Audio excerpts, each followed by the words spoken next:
I'm Harrison Keeley. Here's what you need to know today. First, Chattanooga will no longer be the only gig city in the South. Google says it selected 4 cities in the Southeast to receive gigabit-speed internet.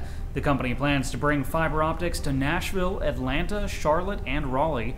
Officials say they hope the work will be complete in the next 2 years. A suspect has been charged in the deaths of a Georgia couple whose daughter lives in the Chattanooga area. On Thursday, Bud and June Runion traveled to see a man who claimed he was selling a Mustang convertible on Craigslist. The Runyons' SUV was later found in a lake in Telfair County. Their bodies were nearby. Police say both were shot in the head. Now, 28-year-old Ronnie Adrian Towns has been charged in their deaths. Authorities say the only potential motive is theft. A Scottsboro High School teacher has been charged with having sex with a student. Police began investigating after a girl ran away from her parents Sunday. The girl left after her parents confronted her about her relationship with a teacher. The girl was found a few hours later. Investigators determined that the relationship had been going on for 3 months. Now, 26-year-old Candace Marie Christopher of Fort Payne has been arrested. She's the second teacher in the Chattanooga area to be charged with having sex with a student in the last week. At Cohola Creek High School in Whitfield County, 32-year-old Elizabeth Scroggs was accused of having a relationship with a male student. Meanwhile, Christopher has resigned from Scottsboro City Schools. She's been set free on a $16,000 bond. UTC is cutting its men's track and field teams, and it's all because the school has more male athletes than female athletes.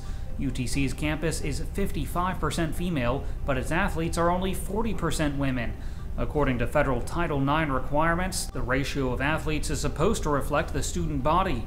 UTC considered adding another women's sport, but decided it wouldn't be able to afford it over the long haul. Athletic Director David Blackburn says cutting men's track makes the most sense because it affects the fewest people, 16 athletes. However, the cut still doesn't put the school fully in line with Title IX. It shrinks the discrepancy from about 15% to 10%. A former Chattanooga cop convicted of shaking down Hispanics and taking their money is getting a second chance. Odell Draper III has been named the new safety supervisor for Knoxville Area Transit. In 2006, Draper pleaded guilty to conspiracy to violate civil rights. He served 18 months in federal prison. After he was released, he was hired as a driver with KAT.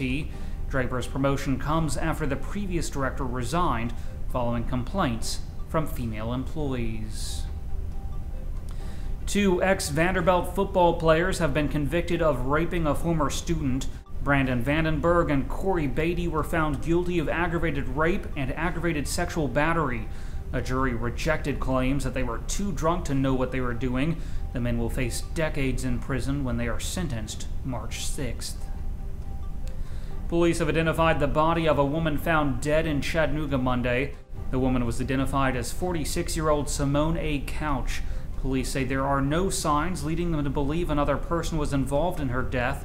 A medical examiner is trying to determine how she died.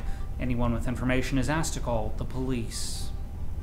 Finally, Tennessee's primary election process could be changing. The state Republican Party may recommend that lawmakers pass legislation to close primaries. That would mean voters will have to register with their party before casting a ballot, and they can only vote for candidates in the same party. GOP leaders plan to meet February 7th to discuss the proposal. Turning to weather, today will be sunny with a high near 48 degrees. The low tonight will be around 35. That's it for today's news. Thanks for being with us. You can find more on these stories and breaking news all day long at timesfreepress.com.